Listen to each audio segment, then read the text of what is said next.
এখানে হাজার হাজার মানুষজন বসবাস করে। ফায়ার সার্ভিসের অনেকগুলো টিম কাজ করতেছে এখন। এই যে হচ্ছে ওই যে মানুষজন বের হচ্ছে গেট দিয়ে। যাই হোক, আল্লাহর রহমতে সিঁড়ি দিয়ে মানুষজন বের হতে পারতেছে। সিঁড়ি দিয়ে মানুষজন বের হতে পারতেছে, এটা অনেক একটা ভালো। পুলিশ ভাই উপরে হচ্ছে বিল্ডিং এর উপরে কাজ করতেছে।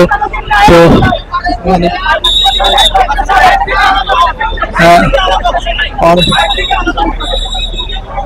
অনেক অনেক হিউজ পরিমাণে মানুষজন। পুলিশ এখন ভিতরে যাবে, পুলিশ এখন ভিতরে যাওয়ার চেষ্টা করতেছে, কারণ আগুন নেমছে। ভিতরে গিয়ে মানুষজন উদ্ধার করার চেষ্টা করবে। পুলিশজন ক্লিয়ার করতেছে জনসাধারণ এত পরিমাণে মানুষজন। একটা আগুন লাগলে অনেক হিউজ পরিমাণে মানুষজন।